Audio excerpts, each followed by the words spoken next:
Welcome to part two on procrastination. It's my hope that you enjoyed part one. Many times, challenges in this life, we have not been able to achieve many of our goals, to achieve our dreams because of postponing action, postponing serious decisions is going to affect our future. And so it is important to relate our present with the future.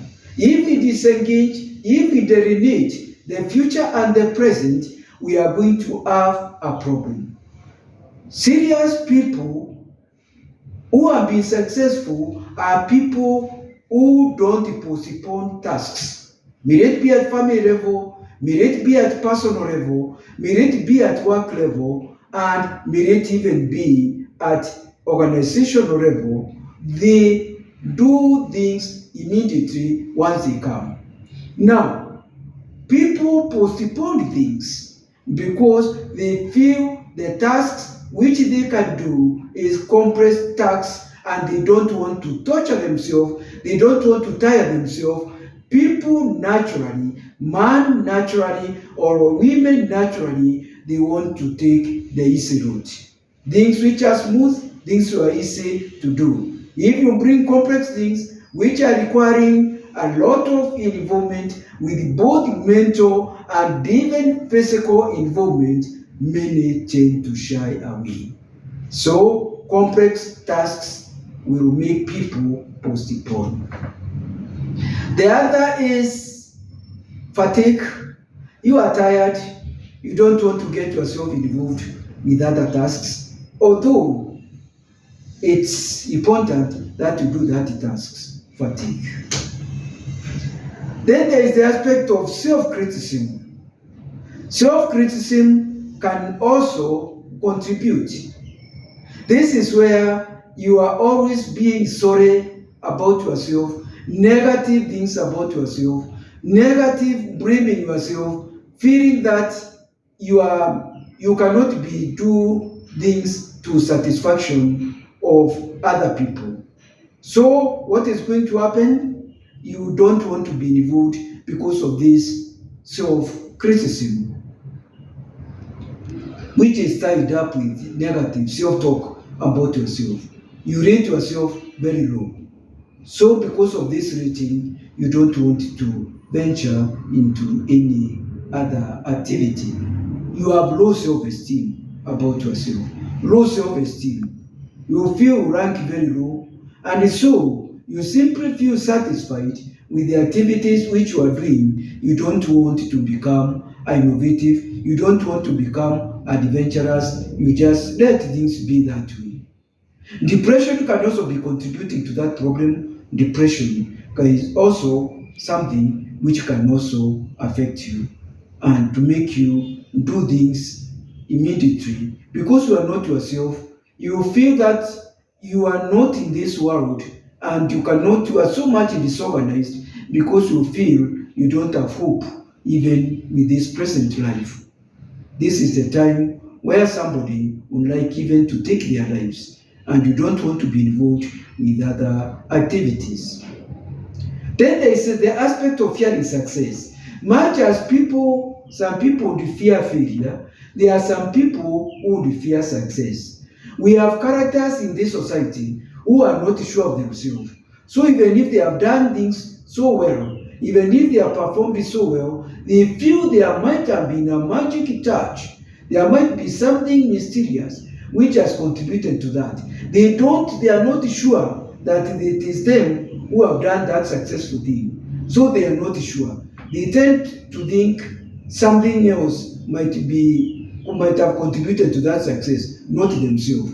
So what happened? They don't want to do an activity which might end up somebody telling them, good, kudos, you have done something great.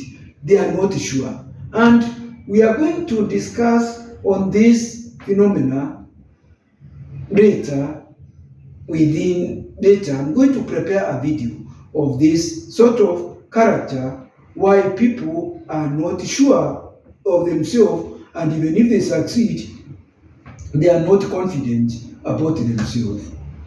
Then there is the aspect of upbringing. Upbringing can also contribute. Socialization. The socialization aspect at home can contribute for you getting this behavior of postponing things or manana syndrome. This one can affect especially ladies who have been having fathers who are very authoritative, who are very dictatorial, militant, and so when they grow up, they don't want to take decisions. They don't want, even if there's an activity to be done or a task to be done, they cannot make a decision because they were not meant to make any decision. Their father made them think he is the one who can make a decision, nobody else. So, socialization.